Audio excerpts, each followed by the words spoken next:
Why did the silence feel louder than the explosion?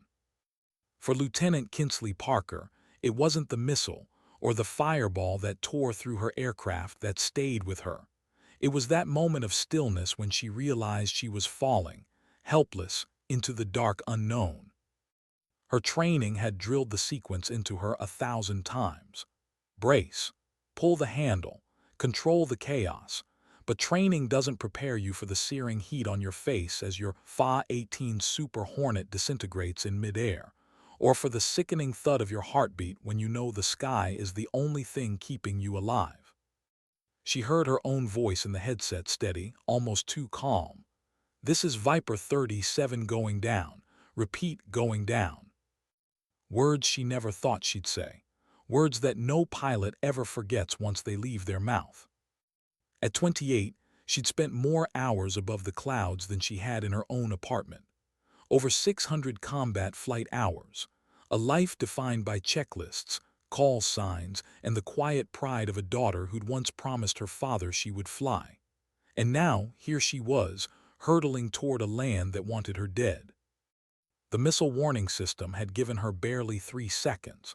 Just enough time to see the left engine ripped apart, hydraulics bleeding out, controls stiffening as if the jet itself had already given up.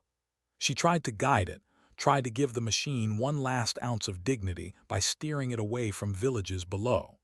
She owed them that at least, civilians who didn't choose this war. Her voice never cracked, not when she announced her ejection, not when she pulled the handle, but inside her chest was a storm. Would the chute open? Would she land broken? Would the men racing below with rifles find her before anyone else could? The seat blasted free with a violent jolt, her body slammed by G-forces that felt like punishment.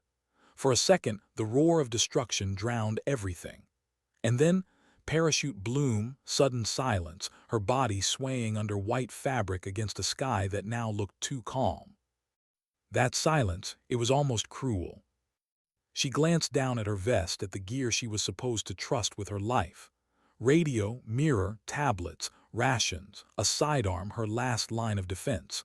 But when her hand reached for it, her heart sank. The holster had torn, the magazine gone, an empty weapon, useless. Her breath caught, no ammunition. A pilot in hostile territory, with enemies converging and nothing to fight with. Her mind betrayed her for a moment. She imagined capture. She imagined the propaganda videos, her face on a screen, the uniform stripped away, the words forced from her mouth. Her stomach turned. She pushed it away. Survival meant focus, not fear. Fear was a luxury. She scanned the terrain. Jagged mountains. Slopes littered with rock and scrub. Pockets of concealment, but none perfect. Her chute swayed, carrying her toward a cluster of rocks. She tugged the steering lines, guiding herself to where the ground rose in uneven patches that might hide her tracks. Impact harder than she expected. Ankles jolted, knees screaming, but nothing broken. She collapsed the chute, fingers working fast, stuffing white fabric into the ground cover. Every second it lay exposed was an invitation. She learned that in survival school, your parachute is your tombstone if you leave it out. She moved, crouched low, heartbeat loud in her ears. Rocks cut her palms, dust clung to her tongue. She found a cluster of boulders and pressed her back against the stone, listening. Engines faint but growing. Trucks maybe. Search parties already on their way. She closed her eyes, let one long breath out, then keyed the radio. Any station, this is Viper 37. I've ejected. On the ground, hostile territory. Position, approximate grid 30 miles northwest of target. No defensive weapons. Request immediate SAR support. Her voice was calm, but her hands trembled as she released the key. Seconds stretched like hours. Then crackle. Viper 37, this is Mother, we copy. SAR assets scrambling. Enemy air defenses active. Recovery estimated 4 to 6 hours. Find concealment. Maintain radio discipline. 4 to 6 hours, her throat tightened. 4 to 6 hours alone, unarmed, hunted. She checked her watch. Time slowed when it mattered most. She calculated what 4 hours could mean, how far a patrol could sweep, how close they could get before she heard them. Her training told her to stay put, but her gut whispered otherwise. She moved, 2 kilometers uphill, using rock shadows as cover, every step deliberate. Her legs ached, but adrenaline dulled the pain. She reached higher ground, wedged herself between boulders that overlooked the valley. From here, she could see the smoke trail of her burning aircraft in the distance, a beacon to her enemies. And then she saw them. 6 trucks, dozens of men, spreading out like fingers of a hand, each line probing the land, methodical, experienced, the kind of searchers who didn't miss details. Her chest rose and fell too fast. She pressed her lips shut, clamped down on the sound of her breath. She couldn't afford noise. She couldn't afford hope. The radio crackled again, softer this time. Viper 37, be advised, enemy activity heavy in your sector. SAR delayed. Estimate 6 to 8 hours. 6 to 8, worse than before. She lowered her head, eyes burning. For the first time since she pulled the handle, the edges of despair pressed in. Alone, exposed, and with every tick of her watch closer to capture. She wanted to scream. Instead, she whispered to herself, "Stay alive, just stay alive." Below, voices carried, rough, sharp, foreign tongues cutting through the air. They were close, closer than she dared imagine. She pressed flat to the stone, every muscle locked. She saw them pass, rifles ready, eyes scanning. 50 meters. Close enough she could see the dust on their boots. Close enough she could smell their sweat. Her pistol lay at her side, empty, a cruel reminder. Her only weapon now was stillness, the kind of stillness that made seconds feel like eternity. She thought of her squadron, still in the air, maybe calling her name on comms. She thought of her father back home, who told her once that courage wasn't loud. It was the quiet choice to keep going when no one was watching. Would he know she was fighting for that now, in silence? The patrol moved on. She didn't breathe for a full minute after they'd gone. Her lungs ached from holding it in. When she finally inhaled, it was shaky, desperate, but alive. She survived this pass, but there would be more, always more. And then the sound that cut through her dread. Rotor blades, low, fast, a thrum against the sky. She blinked, heart racing, lifting her head just enough to see a shadow cresting the ridgeline. A Seahawk, Navy. Her hand fumbled for the signal mirror. Sunlight flashed. Hope, desperate and blinding, bounced into the sky. She angled the light, praying the crew would see. The helicopter dipped, hovered. Figures moved inside, rope coils at the ready, seals. But before she could believe it, before she could stand, gunfire erupted. Sharp, angry cracks. The patrols had seen the bird. Tracers ripped the air. The helicopter rocked, banking, holding position but taking fire. The radio burst alive. Viper 37, this is Rescue 1. We've got you. Mark confirmed. We're taking fire. Can you move to us? Her chest tightened. 50 meters of open ground lay between her rocks and the Seahawk. 50 meters of nothing but dirt and death. She clutched the useless pistol. No ammo, no cover, just her legs and their fire. She whispered again, almost to herself, "Stay alive." The radio crackled. "We'll cover you. Move on my mark. 3, 2, 1. What does courage look like when you have nothing left to fight with? For Kinsley Parker, it looked like 50 meters of open ground, 50 meters that could swallow her whole. 3, 2, 1, move.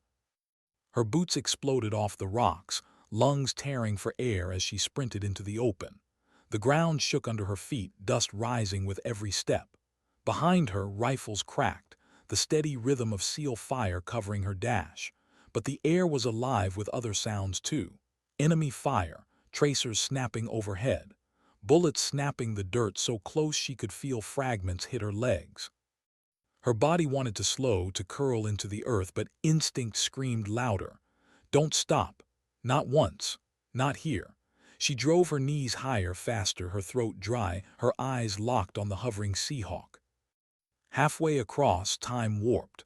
The helicopter felt distant, unreachable, like some cruel mirage. Her legs burned, her chest heaved, and for a split second her mind betrayed her. What if I don't make it? What if the next round finds me? She pushed the thought out with a growl, keep going. And then hands, rough, firm, pulling her in. The side door yawned open, dark and loud, arms dragging her aboard as if she weighed nothing. The moment her boots left the ground, the helicopter tilted, rotors screaming, banking hard away from the kill zone. Kinsley collapsed against the cabin floor, gasping, her heart still sprinting even after her body had stopped. Around her, SEALs braced at the windows, returning fire with measured bursts, their movements efficient, almost calm against the chaos. Go, go, go! A voice barked at the cockpit. The Seahawk dropped lower, weaving through the jagged terrain as enemy fire faded behind them. And then a hand reached down, a calm face above the storm. Commander Jake Sullivan, his voice steadier than the engines. "Lieutenant Parker, I'm Commander Sullivan. Welcome aboard. Are you injured?" Her throat tightened, words caught, tangled with adrenaline and exhaustion. Finally, a rasp. "No, sir, just very glad to see you." He gave a quick nod, almost a smile, the kind that said more than words. "Then we'll get you home." Home, the word almost broke her, because for the last hour home hadn't felt real, just survival, just one more breath, one more second. The SEAL beside her pressed a bottle of water into her hand. She sipped, hands shaking so hard the plastic crinkled. Every drop tasted like life. Outside, mountains streaked past. Shadows and sunlight flashed across her face. She closed her eyes, but the images burned behind her lids. The missile strike, the shoot, the enemy voices so close she could smell them. Her body was safe, but her mind hadn't caught up. She felt it then, the crash. Not the aircraft, not the helicopter, but the crash of adrenaline fatting. The hollow weight that follows survival. Her stomach twisted. Her chest ached with something unnameable. Relief, yes, but also guilt. Guilt that she had nothing to fight back with. That strangers had risked their lives while she just ran. She forced herself upright, scanning the cabin. 12 men. Full gear. Calm, sharp-eyed. This was their world. For her it had been survival. For them it was Tuesday. Sullivan crouched beside her. His eyes were sharp, but there was something else. Something softer, something human. "You kept yourself alive out there. That's no small thing." She wanted to believe him, but all she saw was the empty pistol in her vest mocking her. "I had nothing. No ammunition. If they'd found me," she trailed off, swallowing the weight of the thought. He studied her for a beat. Then he said quietly, "Sometimes survival is the fight." The words sank deep. Not comfort, not pity, just truth. The Seahawk banked again, leveling as the mountains gave way to a clearing. The forward operating base appeared below, smaller than she imagined. Rows of tents, a pad carved into dirt, and waiting on that pad uniforms, senior officers, figures with arms folded, expressions unreadable. The helicopter thumped down, rotors kicking up dirt. Doors slid open. The SEALs moved with practiced rhythm, disembarking, securing. Kinsley stepped onto the pad, her legs trembling, the earth too solid after so much sky. And then arms wrapped around her. Her squadron commander, his voice rough with relief. "Parker, we thought we'd lost you. When that SAM hit, when you ejected," he pulled back, eyes wet, scanning her face. "We thought it'd be hours before we could get you out." She shook her head, still dizzy from everything. "Sir, Commander Sullivan, his team, they got to me under an hour." Her commander's gaze flicked to Sullivan, who now stood a few yards away, already in the line of fire, but not from bullets this time. A senior officer barked questions at him, finger jabbing the air, face red with fury. Unauthorized mission. Protocols ignored. Orders broken. Kinsley's stomach sank. He risked his career, maybe more for her. For a pilot he didn't even know. The officer's voice carried. "Abandon your assigned operational area, unauthorized extraction." Sullivan stood straight, unflinching, but Kinsley could see the tension in his jaw. This wasn't a firefight he could win with bullets. This was paperwork, politics, the kind of battle that scarred reputations. She stepped forward. Her voice cracked at first, then steadied. "Sir, with respect, if Commander Sullivan hadn't acted, I wouldn't be standing here.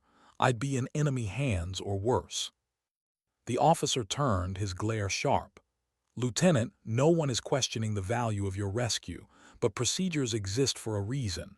Lives aren't the only things at stake. Strategy, politics, international." She cut in, the words spilling before she could stop them. "What about the minutes? Did anyone calculate those? 6 to 8 hours versus 1. Those weren't numbers to me. Those were the difference between capture and freedom, between humiliation and dignity, between living and not." Silence, heavy, uncomfortable. Her squadron commander touched her shoulder, urging her back, but the words were already in the air. Sullivan's eyes met hers, a flicker of gratitude, quiet, unspoken. Then he turned back to the officer, his voice steady. "I'll provide my full report, every detail, but I stand by my decision." Later, hours later, after the medical checks, after the debriefings, after a shower that felt like peeling off the weight of the day, Kinsley found him again. Alone in the operations center, paperwork scattered, pen scratching. She hesitated at the doorway. For the first time since she ejected, words felt harder than silence. "Finally, sir." He looked up, Lieutenant Parker, feeling better. She nodded, though the heaviness still clung. "I wanted to thank you for what you did. You didn't have to." His shoulders lifted in a half shrug. "You were unarmed in enemy territory with hostiles closing in. The math was simple. My team could get to you in under an hour. The official rescue, 6, maybe more. By then you'd be gone." She stepped closer. "But now they're questioning you. They'll put it in your record, maybe worse." He gave a wry smile. "They can write what they want. A reprimand is ink on paper. You're a person. You came home. That's the only equation that matters." Her throat tightened again. She turned almost to leave, then stopped. Her voice was softer this time. "Sir, I think you were exactly right, for what it's worth." He met her eyes, steady, unflinching. "That's worth more than you think." Outside, night settled over the base. Engines hummed, radios crackled, life went on. But in that room, in the pause between words, something unshakable formed. Not gratitude, not even debt, something deeper, respect, the kind that endures. Why did the night feel heavier than the day?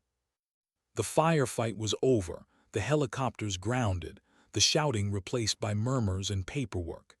And yet for Kinsley Parker, the silence pressed harder than the gunfire ever had. She lay in the dim light of the medical tent, the thin cot beneath her creaking as she shifted. The doctors had declared her clear. No broken bones, no concussion, only bruises. But they hadn't checked her mind. They couldn't measure the weight pressing on her chest, the way her body kept tensing at shadows, the way every creak of canvas sounded like footsteps coming for her. She closed her eyes, and it was there again, the hiss of the missile warning, the violent blast, the parachute opening, the smell of dust and sweat when enemy patrols walked so close she could hear the crunch of their boots. She felt her fingers curl into fists. The pistol had been at her side, mocking her with its emptiness. She had never felt so powerless in her life. Powerless, and yet she was alive. She sat up, pressing her palms against her knees, steadying herself. Across the tent, another pilot stirred, half awake, giving her a small nod before turning over. Kinsley didn't nod back. She wasn't ready for company. Her radio had been silent since the rescue. That silence carried its own weight. She knew command would debrief her again in the morning, drilling every detail of the mission into reports. She knew the headlines of those reports would read about protocol violations, unauthorized actions, command disobedience. But none of that would capture the truth of what it felt like to sit in the dirt, unarmed, and wait for the end. She thought of Sullivan, his calm in the chaos, The way he'd spoken like saving her was the only equation worth solving. He'd broken rules for her, and she hated herself for wondering, was she worth that? The next morning came with the sharp clang of boots outside the tent. Sunlight burned across the base, throwing long shadows across the dust.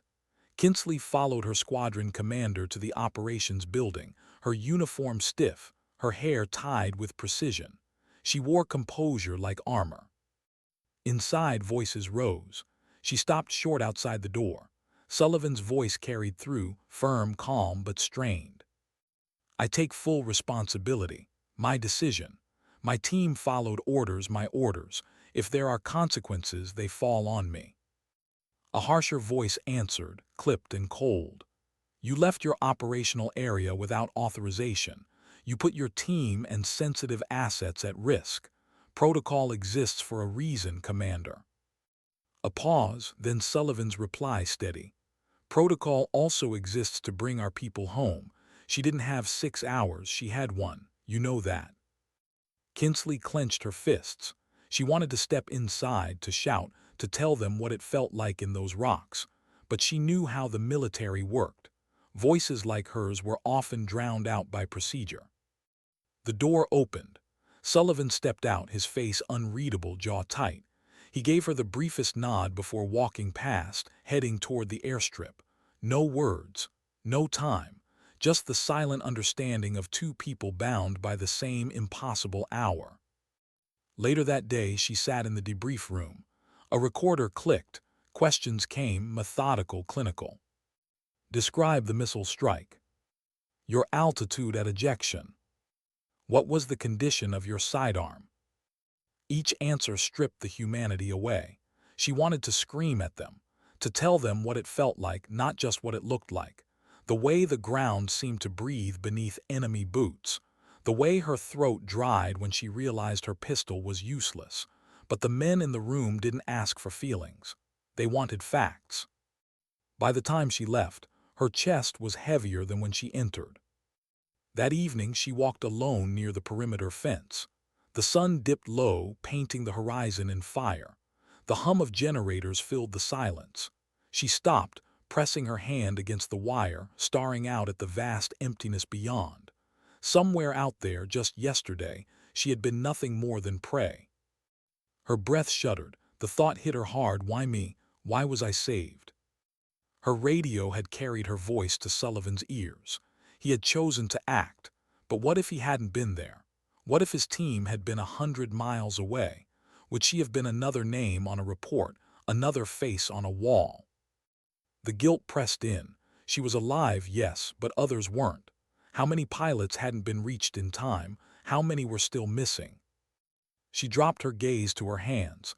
They were trembling again, not from fear this time, but from a weight she couldn't shake, the weight of survival. Lieutenant Parker.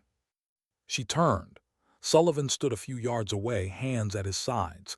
He wasn't in gear now, just fatigues, just a man. You walked out of the debrief like you wanted to tear the place apart, he said quietly. She almost laughed, that obvious. He stepped closer, his expression unreadable. They'll never understand it, not the way we do.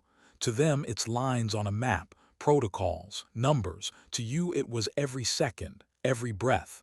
That doesn't translate on paper. She swallowed, the knot in her throat tightening. You could lose your career. He shrugged. Maybe, but you didn't lose your life. Her chest tightened. She wanted to argue, to push back. Instead, she whispered, I had nothing, Commander. No ammo, no weapon, just nothing. He met her eyes. For a long moment he didn't speak. Then softly, and yet you're here, that's something. They stood in silence, the wind tugging at their uniforms. For a moment, the war around them seemed far away. Over the next days, Kinsley remained grounded.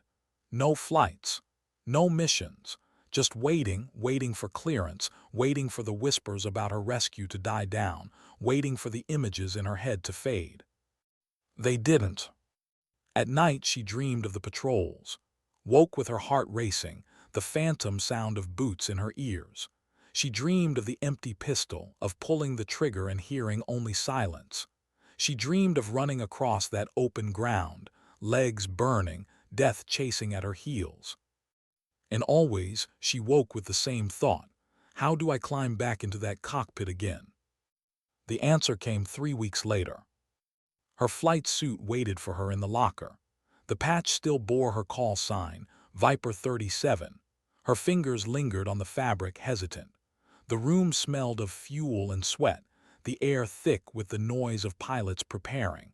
She slipped into the suit like slipping into a skin she wasn't sure fit anymore. Her squadron commander appeared in the doorway. "You're cleared, Parker. You don't have to fly today if you're not ready, but the jet's waiting." She nodded, her heart pounding. She wasn't ready, but maybe readiness wasn't the point. Maybe it never was. Minutes later, she stood on the deck, the ocean stretching out beneath the rising sun. The Super Hornet loomed in front of her, silent, patient. She climbed the ladder, her hands steady despite the storm inside. The canopy closed, the engine roared, and with it, something inside her shifted. Fear lingered, guilt lingered, but alongside them, resolve, not the loud kind, not the cinematic kind, the quiet kind, the kind that had whispered to her in the rocks, "Stay alive." The jet rolled, accelerated, lifted. The sky embraced her again as if it had been waiting. And in that climb, that breathless rise above the ocean, she realized the truth. She hadn't come back for herself. She'd come back because survival wasn't the end. It was the beginning. What matters more, the rulebook or the person it's supposed to protect? That question lingered in every corridor of the base after the rescue of Lieutenant Kinsley Parker. The official investigation began within days. Officers in crisp uniforms filled rooms with papers, charts, timelines. Words like unauthorized, liability, breach of protocol floated through the air as though they weighed more than lives. For Commander Jake Sullivan, the war hadn't ended when his Seahawk left the kill zone. It had only shifted from dirt and bullets to ink and judgment. Kinsley saw it in the way people looked at him. Respect, yes, gratitude too, but also hesitation, as though they didn't know whether to salute him or treat him as a liability. He walked through the base with the same calm stride as always, but the whispers followed. "He'll never make captain now. Career suicide. Worth it." She hated those whispers, because they didn't see what she saw. They hadn't been in those rocks, unarmed, listening to boots scrape closer. They hadn't run across 50 meters of open ground with bullets chasing their heels. One evening, she found herself outside the operations center, where Sullivan sat under the harsh glow of fluorescent light, writing yet another report. His desk was buried in papers. His pen moved with mechanical precision, as though words could capture what had really happened. "Sir," she said softly, stepping inside. He didn't look up. "Lieutenant." She hesitated. "They're going to make an example of you." Finally his eyes lifted, calm, steady. "Maybe, but examples cut both ways." She frowned, meaning they'll call it disobedience, but some will call it what it was, action. Someone will remember that when it matters. She studied him, the lines at the edges of his eyes, the weight on his shoulders. She thought of the choices he had made, choices that had brought her home, choices that now threatened his future. "Why?" she asked, her voice cracked despite herself. "Why risk everything for someone you didn't even know?" His gaze held hers, unwavering. "Because rules don't bleed, people do." Her chest tightened. It was the kind of truth that left no space for argument. The weeks passed and the investigation deepened. A letter of reprimand was drafted, its words sharp and final. Career-ending, some whispered. At the same time, another process moved quietly, almost in defiance. A recommendation for commendation. The Navy and Marine Corps Medal for heroism. Two paths, written in the same ink, waiting to define him in opposite ways. Kinsley was caught between them. At night, she returned to her bunk, sleep haunted by memories that refused to fade. But each morning she stood straighter, her voice firmer, her presence heavier. She had been silent in the rocks. Now she refused to be silent here. Her chance came at the Naval War College. She was invited to speak about combat survival, a routine presentation meant to reinforce training doctrine. She walked onto the stage, uniform crisp, hair tied back, but inside her chest was fire. She began with the facts: the missile strike, the ejection, the gear she carried, the lack of ammunition, the hours that stretched into eternity, the methodical patrols closing in. Her voice was steady, but her hands trembled at her sides. And then she paused. The room was silent. Officers leaned forward. "When I was hiding behind those rocks," she said quietly, "I didn't have 6 hours, I didn't have 3, I had 1, if that. Every minute the search tightened. Every second capture drew closer. Protocol said help would come, but protocol also said to wait, and if I had waited I would not be standing here." The silence grew heavier. She met their eyes one by one. Commander Sullivan and his team chose to act. They chose to value minutes over memos. They broke the rules to keep a promise we all swear: never leave anyone behind. That decision didn't just save me. It gave me back to this uniform, to this service, to this very room. She let the words linger, the truth raw in the air.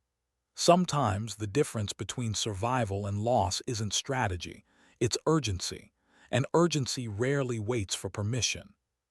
When she stepped down, the room rose in applause. Not loud, not thunderous, but steady, respectful, the kind of applause that meant her words had struck something deeper than policy. Later, she learned those words had reached beyond that hall. They were echoed in reports, in memos, in meetings she'd never attend. She had become a voice in a debate larger than herself, a debate about how the military approached rescue, about how much weight protocols should carry when lives were measured in minutes. But not everyone was convinced. A week later, she stood outside a conference room where Sullivan faced senior officers once again. She wasn't supposed to be there, but her feet refused to move. Through the glass, she saw the moment it was delivered. A single sheet of paper slid across the table. His reprimand, official, permanent. And yet, alongside it, another envelope, a medal, recognition of the very act they condemned. Kinsley's throat tightened. To honor and punish in the same breath. To say, you saved her life, but you shouldn't have. That night she found him again.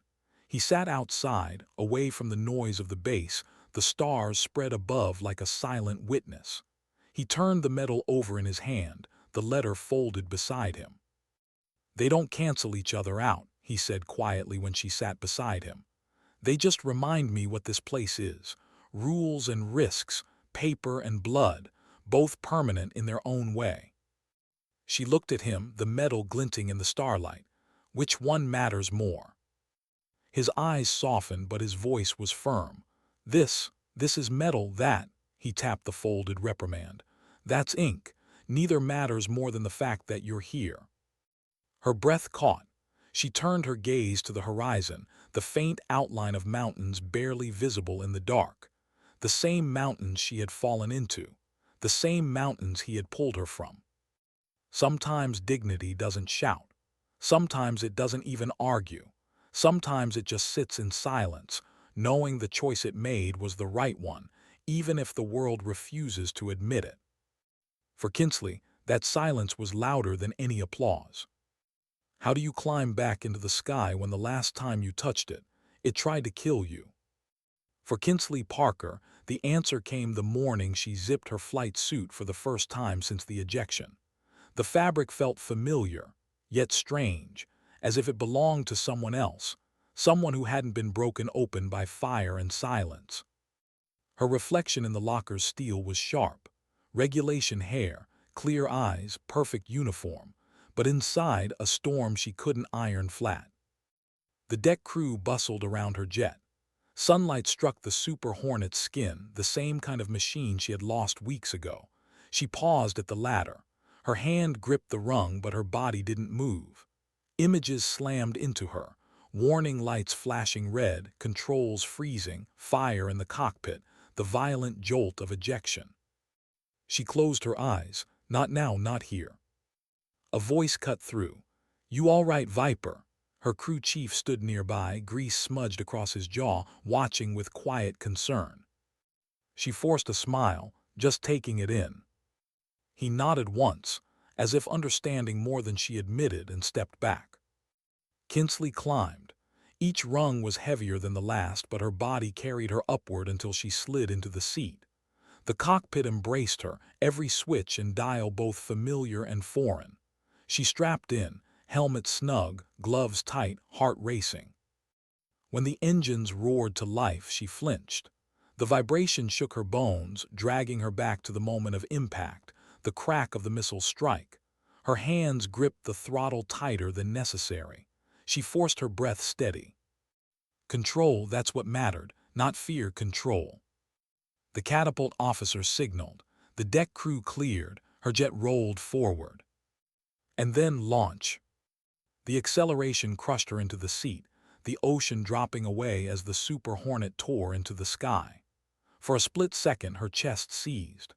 But then the horizon stretched out, endless and blue, and the jet became what it had always been, her escape, her belonging, her truth.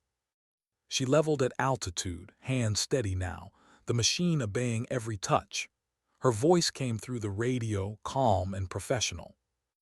"Viper 37 airborne." A silence, then her squadron commander replied, "Good to hear you up there, Parker." She allowed herself a small smile. It wasn't victory, it wasn't closure, but it was proof that fear hadn't won. Still, when she landed, when the canopy slid back, her flight suit was damp with sweat. She climbed down slowly, legs trembling. She didn't show it, not to the crew, not to anyone. That night alone, she admitted the truth. Flying again hadn't erased the fear. It had only taught her to carry it. Weeks passed. Missions returned, routine and demanding. She flew with precision, each sortie a quiet defiance of the voice in her head that whispered about the missile, the fall, the helplessness. But she also carried something else now, a voice that was no longer just her own. The voice of every pilot who might one day find themselves in her place, alone, hunted, waiting. When the Navy asked her to speak again, this time to a wider panel of officers and strategists, she said yes.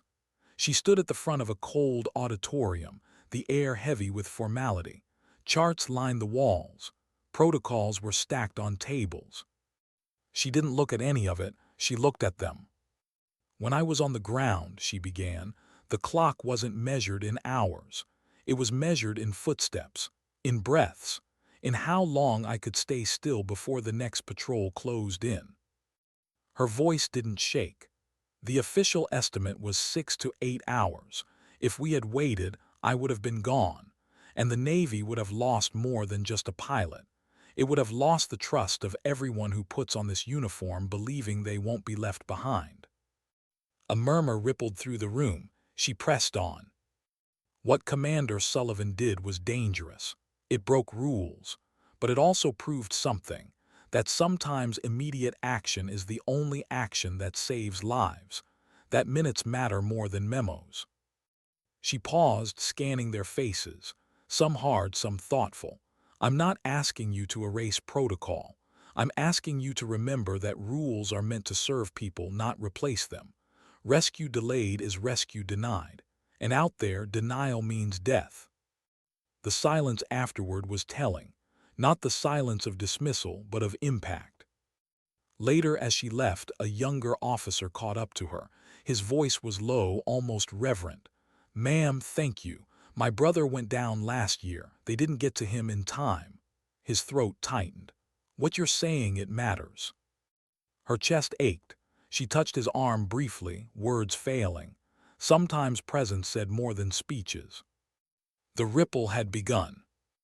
Back at the base, she returned to her squadron's ready room.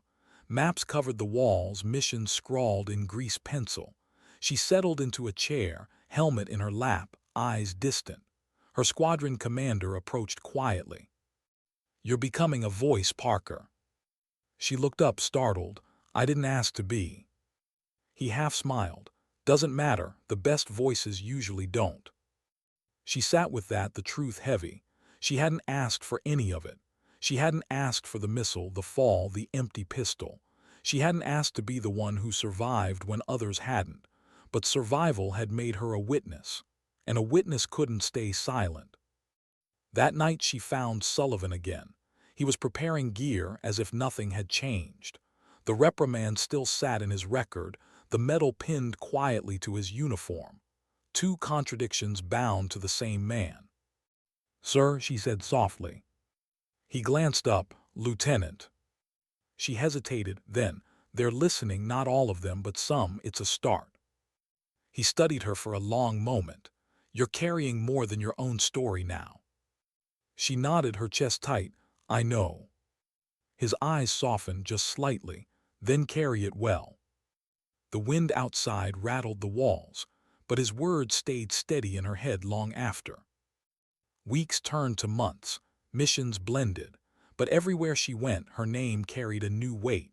The pilot who had been dropped behind enemy lines with no ammunition, the one who survived because someone chose action over orders, the one who spoke, not just for herself but for every voice that had been silenced.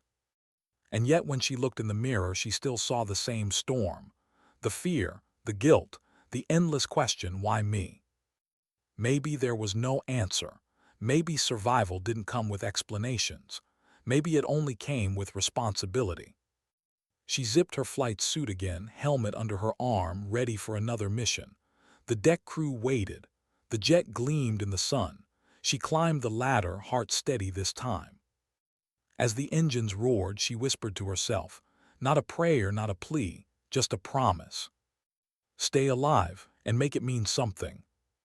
Why does survival sometimes feel heavier than death? Kinsley Parker asked herself that question more often now. She was alive, yes. Back in the cockpit, back in uniform, back where she belonged. But every time she zipped her flight suit, a quiet voice pressed against her chest. Why you and not the others? The Navy had started to answer in its own way. Reports circulated through the chain of command. Words like immediate action, revised protocols, expanded authority began appearing in memos that once preached patience and procedure.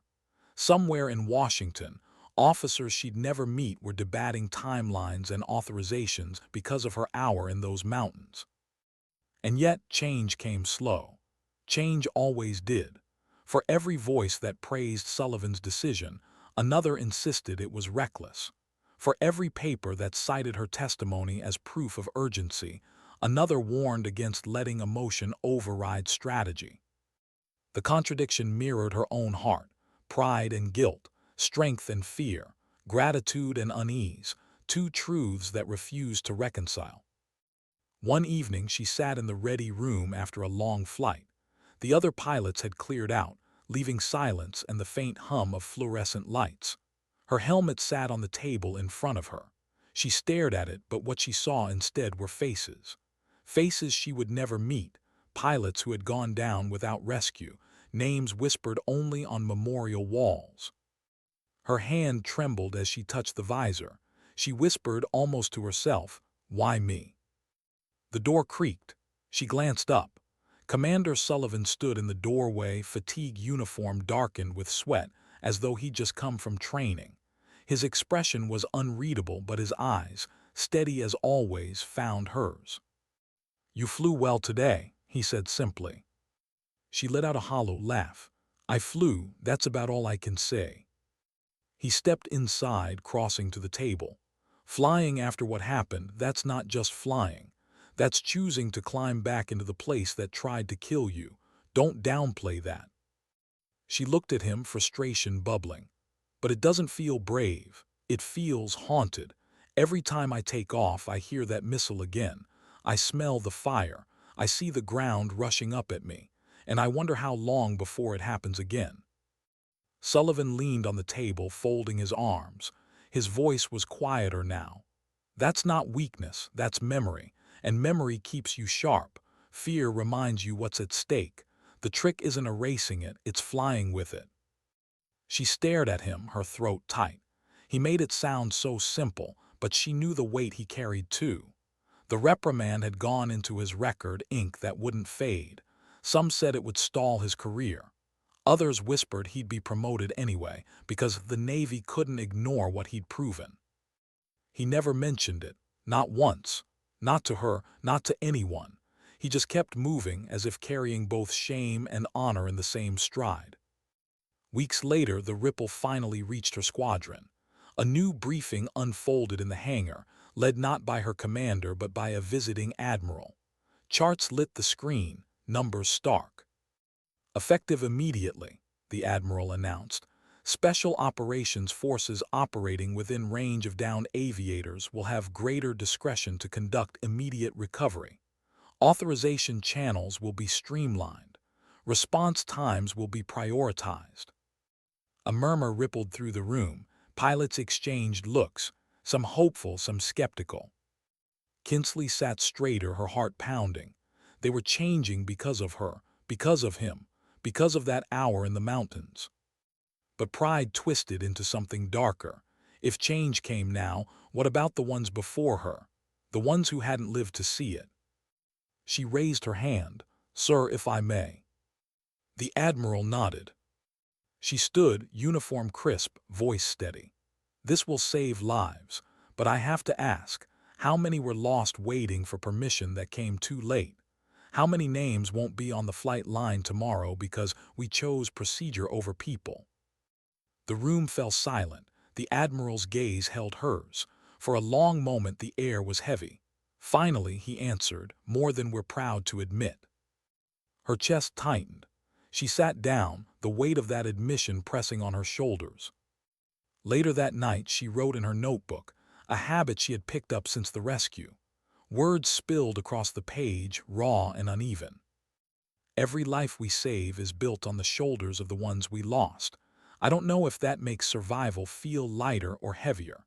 Maybe both." Her pen hovered. She added one more line. "But I owe them my voice.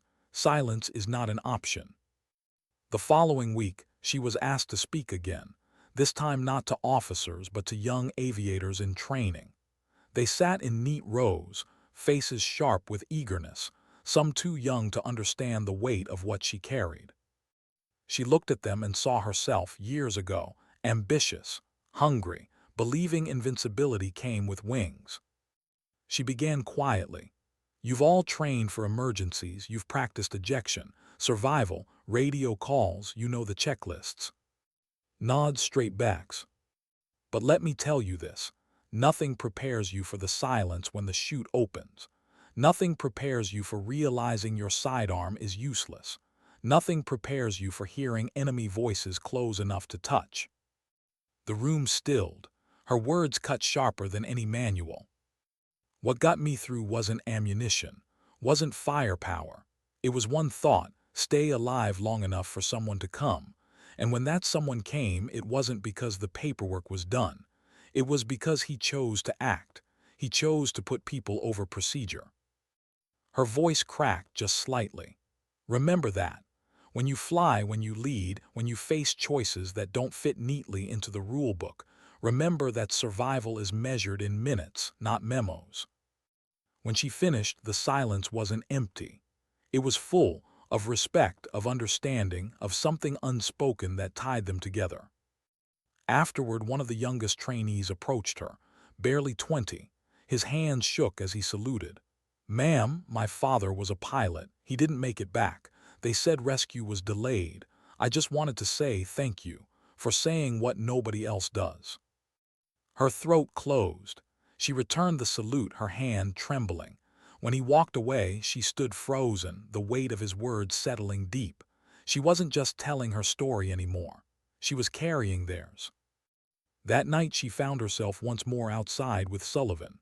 The stars stretched across the desert sky, endless and indifferent.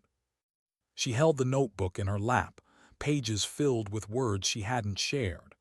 "Sometimes I think survival is heavier than the missile that hit me," she admitted.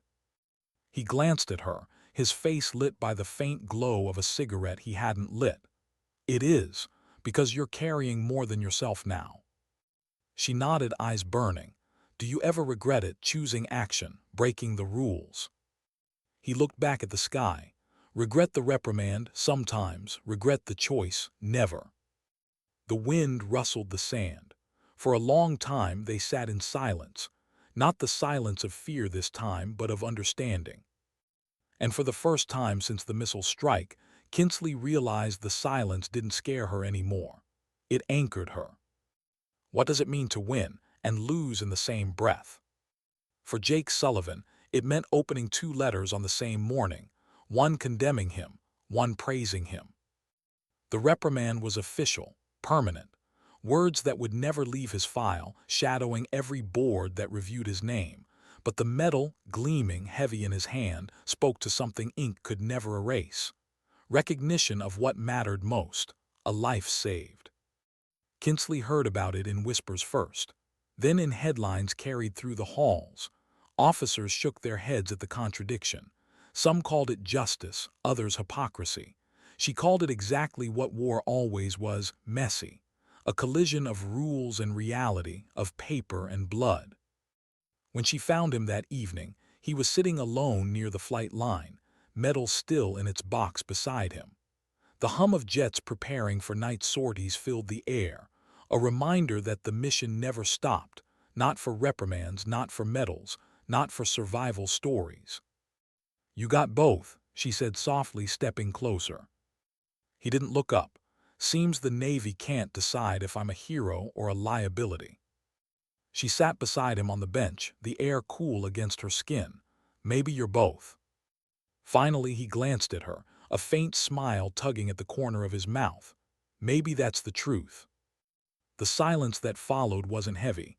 It was steady, grounded. The kind of silence that spoke of battles fought not with weapons, but with choices. Weeks later, orders arrived.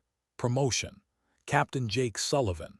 Despite the reprimand, despite the questions, the Navy couldn't ignore the weight of his record or the truth that his actions had sparked change. He was reassigned, this time not to lead a team in the shadows, but to help write the very doctrine that his choices had reshaped. When Kinsley heard, her chest ached with something she hadn't expected. Pride, yes, but also a quiet grief. He wouldn't be in the field anymore. The man who had pulled her from the jaws of death would now fight with pens and policies. And yet, maybe that was where the war needed him most. Her own path shifted too. Months after her return to flight status, she received new orders. Instructor duty. The Navy Fighter Weapons School Top Gun. The very place that had once drilled into her the scenarios she had lived through, the checklists that hadn't matched reality. When she stood in front of her first class, the room was filled with young faces. Hungry, determined, believing the sky belonged to them. She remembered that feeling. She remembered believing survival was about skill, not silence. She paced slowly at the front, letting the weight of her presence settle before she spoke. "You know how to fly, you know how to fight. You've memorized the checklists, the manuals, the procedures." Nods, straight backs. "But let me tell you something you won't find in those pages. Survival isn't about firepower. It isn't about being the best shot or the fastest pilot. Sometimes survival is about patience, about stillness, about holding your breath while the enemy walks so close you can see the sweat on their skin." The room was silent, their eyes locked on her. She took a breath, her voice steady but low. "I was unarmed. No ammunition. Nothing but a useless pistol and a radio with dying batteries. What kept me alive wasn't my weapon. It was my will. And what brought me home wasn't the proper procedure. It was a commander who chose action over approval." Her gaze swept the room. "You will face choices, maybe not the same as mine, but choices that don't fit neatly in the manual. And in those moments, remember this: rules matter, but people matter more." When the lecture ended, the room didn't erupt in applause. It wasn't that kind of moment. Instead, the silence lingered, heavy, respectful. The kind of silence that meant the words had landed. Later, one of the students approached her, hesitant. A young woman barely out of flight school, eyes wide with both fear and determination. "Ma'am," she said quietly, "how did you not break?" Sitting there, unarmed, waiting. Kinsley paused, the memory sharp. The dust, the sweat, the sound of boots. The way her chest ached from holding her breath. She looked at the young woman and answered simply, "I didn't think about breaking. I thought about lasting one more minute, and then another, and then another. That's all survival is, one more minute." The student nodded, her expression shifting, something deeper settling in her eyes. Kinsley recognized it, understanding. Weeks turned to months. Her reputation grew, not just as a skilled pilot but as the instructor who taught more than maneuvers. She taught resilience, silence, the kind of strength that came not from firepower but from refusing to quit when everything else was stripped away. And yet at night, when the classrooms were dark and the jets were grounded, she still wrestled with the same questions. Why me? Why did I survive when others had? Did her survival carry meaning, or was meaning something she had to build from it? She found herself writing again, notebook pages filled with words she never spoke aloud. One entry read, "Survival isn't the end of the story. It's the beginning of the responsibility. I carry not just my life but the weight of those who never came home. Every flight, every lecture, every word I speak, they fly with me." News of Sullivan reached her in pieces, his doctrine drafts, his speeches, his insistence that immediate rescue be prioritized, that hesitation be replaced with decisive action. Some hailed him as visionary, others dismissed him as reckless in disguise, but his voice carried weight, and it carried farther with each passing month. Their paths crossed again at a symposium. She spotted him across the hall, uniform sharp, rank heavier on his shoulders now. They hadn't spoken in months, but when their eyes met, the silence between them said everything words couldn't. Later, over coffee in a quiet corner, she asked, "Do you miss it, the field?" He smiled faintly. "Every day, but I've learned something. Leadership isn't always pulling the trigger. Sometimes it's making sure the next generation doesn't have to." She studied him, recognizing the truth in his words. He had saved her life in the field. Now he was trying to save countless more with doctrine. Different battles, same war. When they parted, he said something she carried long after. "Keep teaching them what the manuals don't. That's where survival lives." That night she returned to her room, the words echoing. She thought of her students, their eager eyes. She thought of the next pilot who might eject, unarmed, waiting in silence. And she knew, if her voice reached even one of them when it mattered, if her lessons helped one person last one more minute, it was worth it. Sometimes the weight of survival didn't lighten, but sometimes it turned into something else. Legacy. What remains when the dust of war settles? For Lieutenant Commander Kinsley Parker, it wasn't the fire or the fear or even the bullet scars in the dirt where she had run for her life. What remained was the silence that taught her how much a single hour could define not just a person, but generations. Years passed, the world shifted, conflicts rose and fell. New pilots filled the cockpits of the jets she once called home. New operators fast-roped from helicopters into shadows she would never see. But the lessons of that hour, the hour she had been hunted, unarmed, waiting for death, did not fade. They rippled outward. Doctrine changed. Rescue procedures tightened. The phrase response time carried a weight it had never carried before. Where once timetables stretched in hours, they now measured in minutes. Pilots learned to trust that if they went down, the hand reaching for them would not be delayed by paperwork. And in every training session where that doctrine was taught, someone mentioned her name.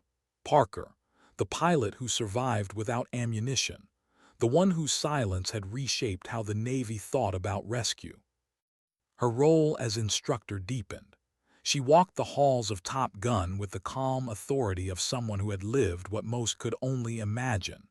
Students leaned forward in their chairs when she spoke, not because she demanded it, but because she spoke with the quiet weight of truth. "You will not always have firepower," she told them. "You will not always have control. What you will always have is choice. To quit or to keep breathing, to panic or to stay still, to surrender or to wait for one more minute. Survival begins and ends with that choice. Some nodded, some looked shaken, but all of them listened. And when she finished, she often added, almost as an afterthought, "And never forget, sometimes your life will depend not on your own choices, but on someone else. Someone who decides rules aren't worth more than people." That part always lingered. On the other side of the Navy, Captain Jake Sullivan carved his legacy in ink rather than dust. His reprimand never vanished. It stayed in his record like a scar, a reminder of the battle he had fought not with bullets, but with conviction. But the medal gleamed just as permanently, pinned to his chest when he stood before rooms of officers who came to learn from him. He spoke not as a man who had always followed rules, but as one who had broken them and lived with both the cost and the reward. Leadership, he told them, is not about avoiding risk. It's about choosing the right risk. When lives are at stake, hesitation kills. Protocol is a tool, but tools are worthless if they aren't used to protect people. Some officers bristled, some nodded, but none walked away untouched. Years later, when he pinned on stars and became Rear Admiral Sullivan, his words echoed across more than just the SEAL community. They shaped joint operations, reshaped cross-service cooperation. His choice in those mountains became a case study, dissected in classrooms, debated in war colleges, remembered every time a rescue helicopter spun its rotors to life. And through it all, Parker and Sullivan never let go of the thread that had bound them together. They were not friends in the ordinary sense, not colleagues in the ordinary sense. They were something different, two lives knotted by a single decision, a single moment when one chose to risk everything for the other. At his promotion ceremony, years after that day, Kinsley was invited to speak. She stood before rows of uniforms and dignitaries, her own bars gleaming on her shoulders, her voice steady. Admiral Sullivan once made a choice.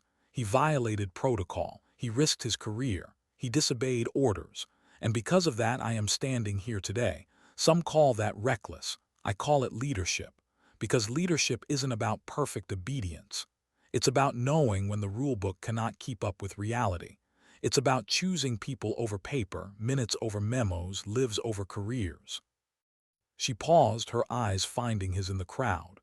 When I was on the ground, unarmed, waiting for the end, I didn't need someone to follow every step in the manual. I needed someone to act, and he did. That choice didn't just save me. It shaped everything that came after. It shaped doctrine. It shaped culture. It shaped how we understand what it means to never leave anyone behind. The applause that followed was steady, respectful, almost reverent. Later, when they met quietly away from the crowd, Sullivan shook his head with a wry smile. "You make me sound larger than life." She smiled faintly. "You are, at least in mine." He chuckled softly, then grew serious. "Don't ever let anyone tell you survival wasn't heroism. You kept yourself alive out there. We just gave you a way out." Her chest tightened. She wanted to argue. She wanted to say she had done nothing but hide and run. But deep down, she knew his words carried truth. Survival had been its own kind of fight. Years passed.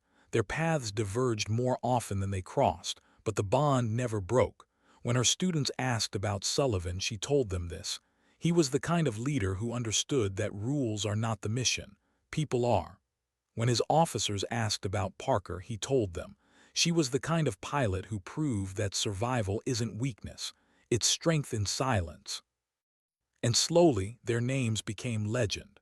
Not in the loud way of Hollywood, not in the fireworks of movies or novels, but in the quiet way of doctrine, of whispered stories in ready rooms, of lessons passed from one generation to the next. Parker's Hour, they called it, the 60 minutes between ejection and rescue, the standard for response times, the minimum every rescue package was told to beat. Exercises were run against the clock, stopwatches ticking, helicopters racing, because every instructor reminded them, if it takes longer than Parker's hour, it may already be too late. And Sullivan's choice, that phrase lived in training manuals, leadership briefings, war college discussions.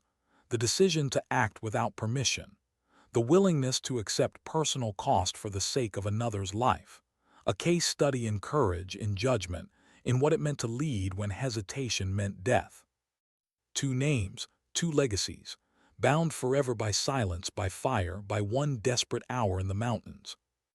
In her later years, Kinsley sometimes sat alone at airfields, watching young aviators walk the line. Their laughter carried across the tarmac, eager, unscarred. She never envied their innocence. She only hoped they would never need to learn what she had learned the hard way. And yet, if they did, if one of them found themselves on the ground, unarmed, hunted, she prayed the lesson had reached the right ears. That somewhere a commander would remember Sullivan's choice. That somewhere a young pilot would remember Parker's hour. That those who carried the manuals would also carry the truth. One evening, after a long day of lectures, a student lingered. A quiet young man, eyes wide with respect. He hesitated before speaking. "Ma'am, why do you still fly, after everything?" She smiled faintly, gaze drifting toward the horizon. "Because fear doesn't get the last word. Survival does." He nodded, not fully understanding, but knowing one day he might. When she walked away, the sunset painted the sky in fire and gold. She let the silence settle over her like it had that day in the mountains. But this time, it wasn't cruel.